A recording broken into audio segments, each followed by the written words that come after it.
On a vu comment on démontait le carburateur, on a vu aussi comment il fonctionnait, maintenant on va voir comment on le règle. Tout au long de l'accélération, il va falloir garantir une seule chose et une unique chose, c'est la proportion de carburant et l'air. Il faut qu'il y ait 14,7 g d'air pour 1 g de carburant. C'est cette valeur qu'il faut absolument garantir, quelle que soit la phase d'accélération et quel que soit le régime du moteur.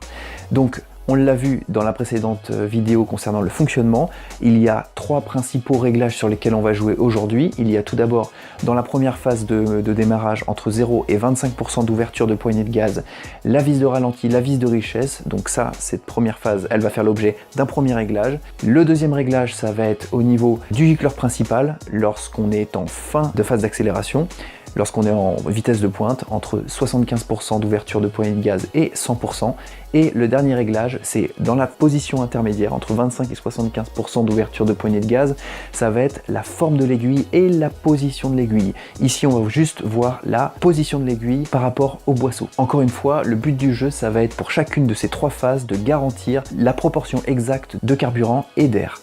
Donc pour ces 3 réglages, il va falloir toujours jouer sur la pauvreté ou la richesse du carburant en jouant sur un paramètre. À la fin de cette vidéo, vous aurez des notions rien qu'avec le comportement du scooter de savoir si le mélange est trop riche ou trop pauvre. Et du coup, vous allez pouvoir adapter les réglages qu'on va voir ensemble pour que le scooter réagisse le mieux possible.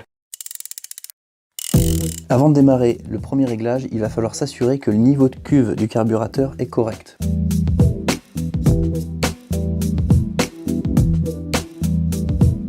La cuve est ici. Vous voyez un petit orifice ici. On va y connecter une durite. Voilà. On va faire monter la durite comme ça. Et on va ouvrir la vis de purge avec un tournevis plat. Vous voyez que le carburant remonte un petit peu dans le tuyau par vase communicant. On voit bien que le niveau de la cuve est celui-là. Il faut que ce niveau soit à peu près à 5 mm du plan du couvercle. On voit très bien que c'est le cas. Donc, une fois que c'est fait, on revisse la vis de purge. Voilà, on peut dire que notre cuve a un niveau correct. Pour le premier réglage au ralenti, il va falloir d'abord travailler à moteur chaud. Donc faites d'abord un tour pour élever en température le moteur. À partir de là, on visse à fond la vis de richesse. Bien sûr, on visse la vis de richesse, moteur éteint. On augmente par contre le ralenti. Donc pour ça, on visse la vis de ralenti. Et comme ça, il y aura un régime moteur élevé. À partir de là, on allume le moteur. Et on dévisse la vis de richesse. Quart de tour par quart de tour. Entre les deux, on attend que le régime se stabilise.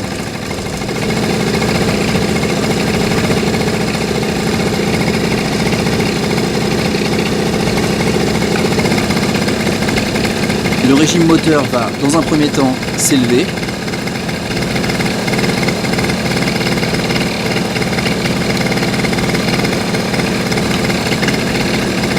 Nous avions un mélange très riche au début, qui devient de moins en moins riche puisqu'on dévisse la vis de richesse d'air.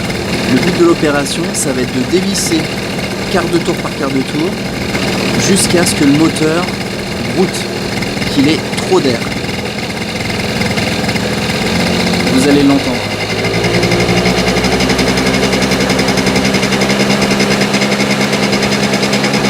On va diminuer un peu le régime moteur. Voilà. On maintient quand même un régime moteur élevé pour faire le test. On attend qu'il se stabilise. Et on continue à dévisser la vis de richesse, quart de tour par quart de tour.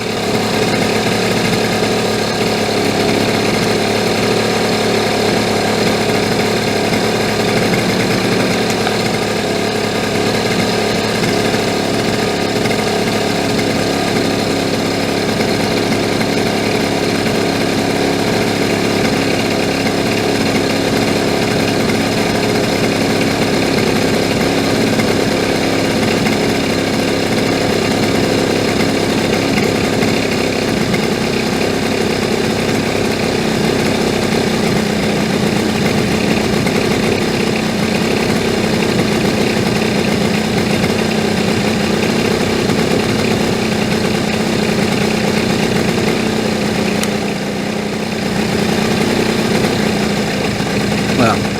Là on sent, voilà. On va revisser d'un quart de tour. On a senti réellement une baisse de régime. Donc ça veut dire que le mélange était trop pauvre. Il y avait trop d'air. Donc j'ai revissé d'un quart de tour.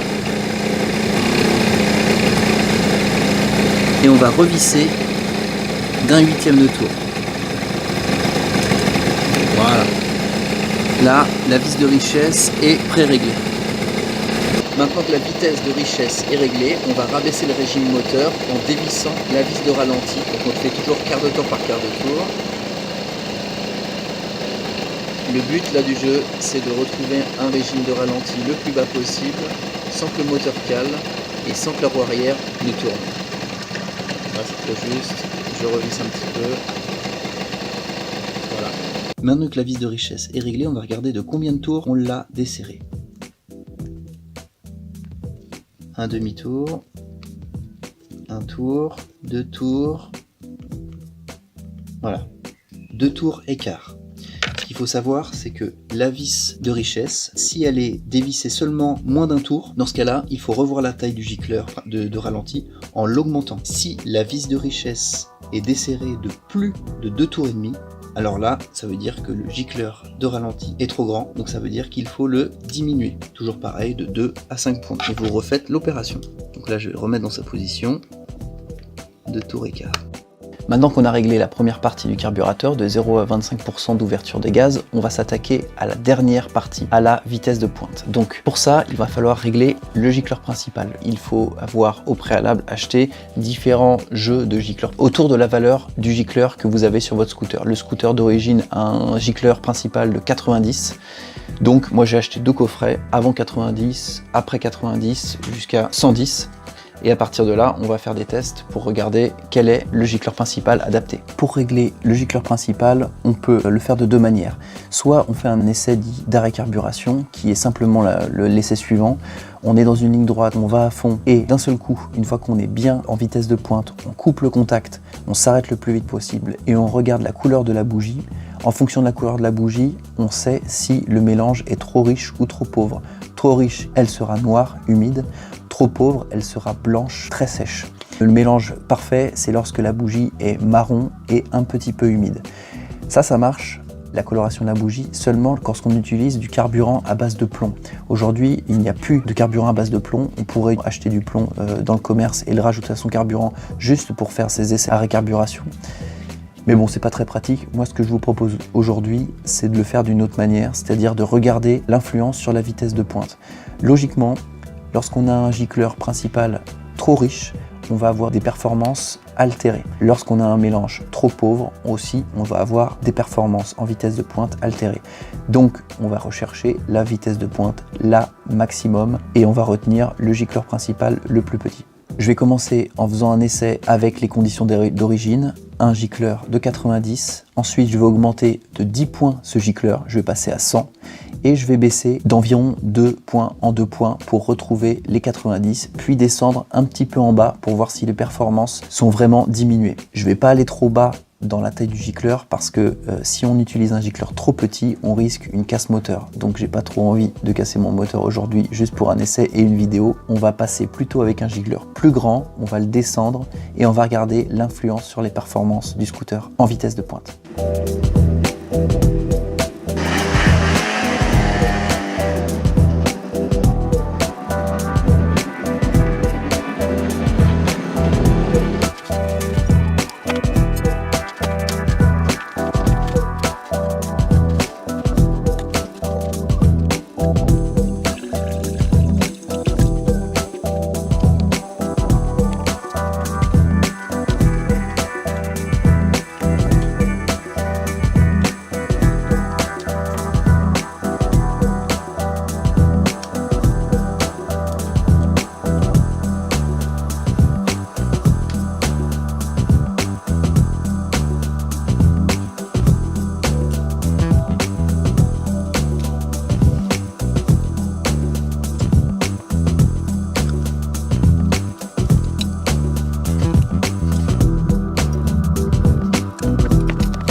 On a changé progressivement les tailles de gicleurs principaux en commençant par un gicleur principal très grand, donc 110.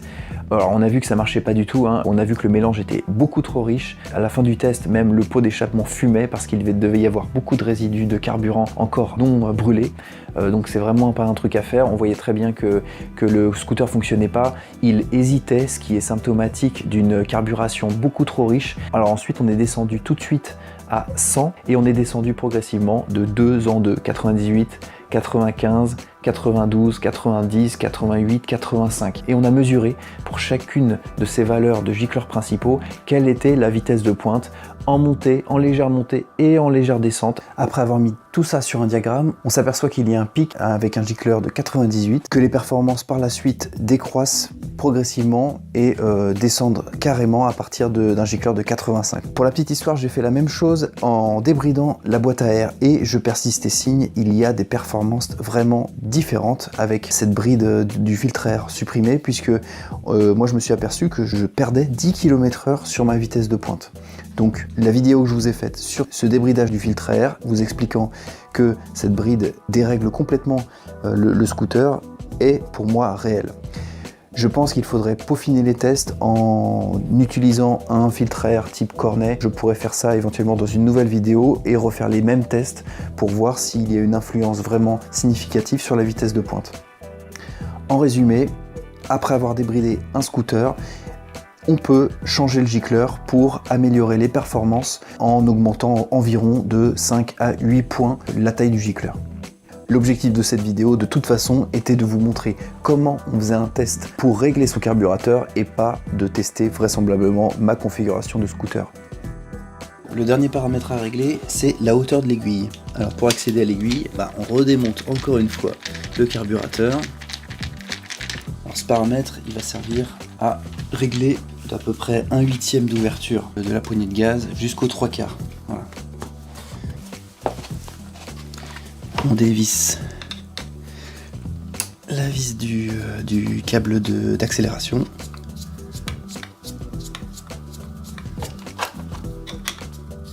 Voilà. Et on va accéder à l'aiguille. Donc maintenant vous êtes familiarisé, le boisseau, l'aiguille. Le but du réglage, c'est de caler l'aiguille plus ou moins bas ou haut par rapport au boisseau pour ouvrir plus ou moins vite l'arrivée de l'essence. Je vous conseille de vous munir de gants, hein, on sait jamais, les ressorts ça peut faire mal. Alors on insère un tournevis dans la rainure du boisseau, on fait remonter le ressort, on fait tourner vous voyez le câble dans la rainure, ce qui nous permet de libérer le câble.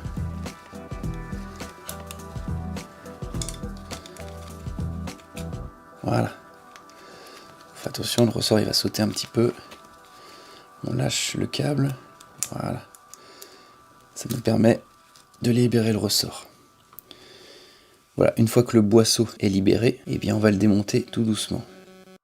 Donc on remonte l'aiguille en la poussant pour la démonter. On récupère la cage. On pousse l'aiguille encore et on récupère l'aiguille. Donc vous voyez, l'aiguille est constituée d'une tige métallique avec une partie conique. L'arrivée de l'essence dépend aussi de cette forme. Elle dépend aussi du moment où le carburant rentre dans le conduit. Ça c'est déterminé par ce qu'on voit ici, le petit circlips qui détermine la hauteur de l'aiguille dans son logement. Il y a 5 positions.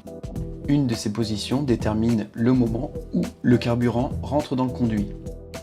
Donc le but du jeu aujourd'hui, ça va être de déplacer plus ou moins cette butée, de faire un essai sur route pour chacune des configurations entre le quart d'ouverture et le 3/4 d'ouverture, d'ouvrir progressivement le gaz entre ces deux positions pour voir si la montée en régime est progressive et s'il n'y a pas de trou à l'accélération. Donc je vous propose de faire 3 essais. Le premier avec la butée au centre, le second avec la butée au deuxième cran, donc on rabaisse l'aiguille, ça veut dire que le carburant mettra plus de temps à arriver dans le conduit, et le troisième essai avec la butée au niveau du 4e cran, l'aiguille sera remontée, l'essence ira plus vite dans le conduit. Pour enlever ce petit circlip, on prend une pince, voilà, on l'enlève, et on va la repositionner sur le second cran pour le premier essai. Et on va faire un essai comme ça. Pour remonter le tout, on reprend le boisseau, on enfile l'aiguille dans le boisseau. Ensuite, on reprend la cage blanche et on voit qu'il y a un petit ergot sur cette cage. Donc cet ergot doit correspondre au trou que l'on voit au fond du boisseau.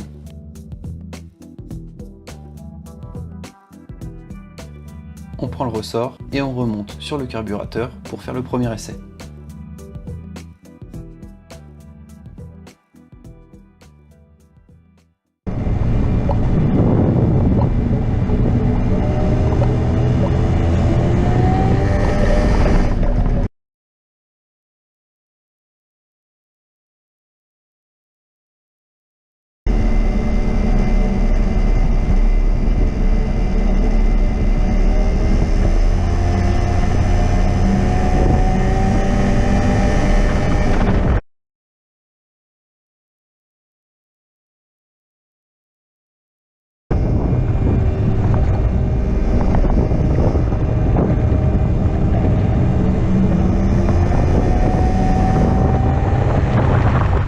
On aurait pu peaufiner le test en changeant le type d'aiguille et en trouvant l'aiguille la mieux adaptée à la phase d'accélération qui correspond à un mélange de carburant air parfait. Personnellement, j'ai pas d'autres aiguilles, donc je m'en suis tenu à la hauteur de l'aiguille, ce qui est quand même déterminant dans le schéma qu'on a vu précédemment dans le fonctionnement du carburateur. Elle traduit bien la plage 25-75% de la phase d'accélération. En conclusion, on a vu 3 réglages pour les carburateurs. Le premier, le réglage de la vis de richesse, de la vis de ralenti et du gicleur de ralenti. Le second, le réglage du gicleur principal. Et le dernier, le réglage de la hauteur de l'aiguille.